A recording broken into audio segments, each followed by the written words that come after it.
Bonjour et bienvenue sur Développement Facile. Alors on continue, ensemble vous allez continuer à apprendre à utiliser le framework Phaser, donc un framework pour créer des jeux HTML5, JavaScript beaucoup plus facilement et beaucoup plus rapidement sur les mobiles, les ordinateurs de bureau, donc c'est-à-dire compatible avec les tablettes, les smartphones et les ordinateurs. Eh bien, aujourd'hui, le jeu va consister à créer. Bon, c'est un jeu simple, hein, simplifié, un survival horror, c'est-à-dire un jeu où le héros il fait nuit et il doit se déplacer dans un décor. Vous imaginez, il est avec sa lampe torche et quand il se déplace avec son regard, ça éclaire la pièce pour découvrir les éléments. Donc, ça donne ceci en fait avec la souris vous déplacez la lumière et donc il se déplace. Donc c'est vraiment très très simple. Là, il y a juste des murs, pas d'ennemis ni rien, mais après vous pouvez rajouter des ennemis. Donc vous remarquez le clignotement de la lumière, les déplacements. Voilà un petit peu comment ce que vous allez apprendre aujourd'hui à créer dans ce cours avec le framework Phaser. Alors bon, comme d'habitude, le fichier main.js qui va lancer le jeu avec le cache désactivé parce que c'est une version de développement, donc il ne faut surtout pas que le navigateur mette le fichier JavaScript dans le cache. Le framework Phaser qui est bien évidemment inclus. Et très important, une balise avec un identifiant unique, justement pour pouvoir créer avec l'API Canva tous les éléments du jeu ou WebGL suivant le navigateur sur lequel c'est exécuté. Comme d'habitude, les variables du jeu, donc le curseur, donc les touches directionnelles, l'objet jeu, le joueur, le mur, le sol, la gestion de la zone de lumière et la taille du jeu. Donc dès que le DOM est chargé, ça va automatiquement appeler la fonction main. Et la fonction main, on crée la zone de jeu de 640 par 480. API qu'envoie au WebGL, on récupère notre div ici, donc la div qui est là. Et sur les événements du framework Phaser preload, create, update, on va appeler onPreload, onCreate et onUpdate. Donc en onPreload, on charge toutes les images du jeu. Donc là, on peut changer la couleur de fond du jeu. Donc là, je la mets un peu plus claire. Ça va permettre de voir la zone de jeu, donc les murs. Et là, c'est la zone où on peut se déplacer. Donc ça vous donne un aperçu à quoi ressemble le parcours du jeu. C'est plus simple comme ça pour vous. Donc je le remets comme c'était avant. Voilà. Et là, on est dans la nuit en mode survival. En mode survivor un petit peu dans le jeu. Ensuite, onCreate, c'est là où vous allez créer tout le décor, la mise en place des graphismes du jeu. Donc le sprite, c'est le sol. On met le sol. On crée un bitmap data de la taille du jeu. On dessine les murs, on récupère les murs. Ensuite, on intègre le joueur. Donc toujours sur le game, add sprite, add bitmap data, add sprite le sol, les murs.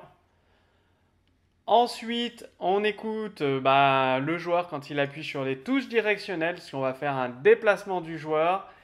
Et on crée un masque pour la lumière, c'est-à-dire on masque toute la zone de jeu.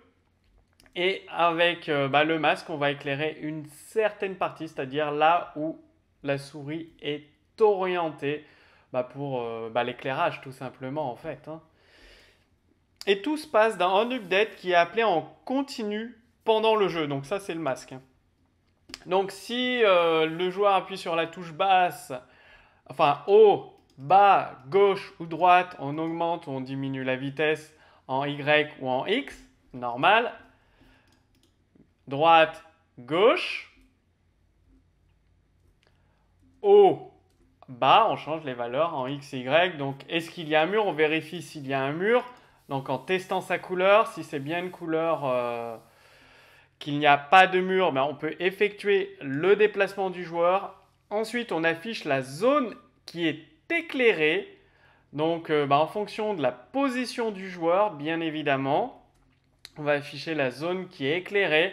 Et là, on déplace la zone d'éclairage tout simplement en fonction de l'endroit où vous éclairez avec la souris, c'est-à-dire où le joueur regarde finalement.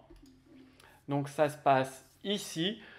On récupère déjà la position du joueur, on calcule un angle, on récupère des pixels, on crée une ligne et ensuite on remplit la ligne.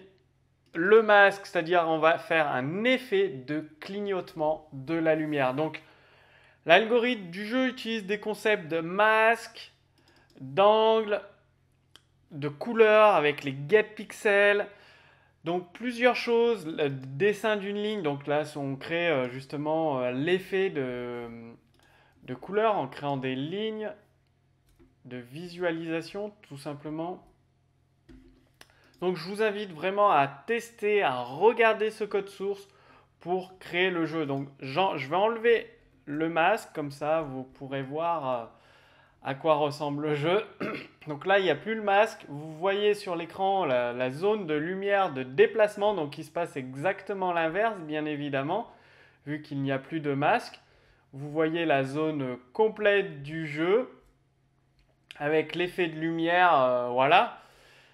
Donc ça vous donne un aperçu. Donc c'est pas très très compliqué. Bon, je dis pas non plus que c'est simple parce qu'il y a quelques notions à bien appréhender. Je vais remettre le jeu comme c'était avant. Donc de toute façon, si vous avez des questions, posez-les directement sous ce cours. L'équipe développement facile vous répondra. Et ensuite, vous trouverez le code source de ce jeu en téléchargement direct sous cette vidéo. Il est entièrement commenté. Et maintenant, si vous voulez aller beaucoup plus loin, c'est-à-dire découvrir le framework Phaser, d'autres frameworks, comment les modèles de conception peuvent vous aider, la programmation orientée objet. Parce que là, vous voyez que votre code, il est orienté un petit peu en procédural, il n'y a pas d'objet, on appelle des fonctions. On peut faire beaucoup mieux, parce que dans un jeu plus compliqué, si vous deviez gérer les niveaux, les ennemis, le fichier il serait énorme en taille. Et justement, dans la deuxième vidéo, vous allez découvrir la méthode développement facile pour créer un ensemble de classes, donc plusieurs fichiers JavaScript qui interagissent les uns avec les autres. Pour travailler en équipe, chacun travaille sur une partie du projet, du jeu. Pour utiliser le framework Phaser pour créer des jeux beaucoup plus rapidement, compatibles avec les smartphones, les tablettes et les ordinateurs de bureau. Donc tout ça, c'est dans la deuxième vidéo. Au-dessus de cette vidéo, il y a une bannière, un lien cliquable. Vous cliquez dessus et on se retrouve directement dans la deuxième vidéo. Vous allez découvrir la méthode développement facile, comment bénéficier de l'accompagnement des experts de l'équipe développement facile. Donc je vous dis à tout de suite dans la deuxième vidéo.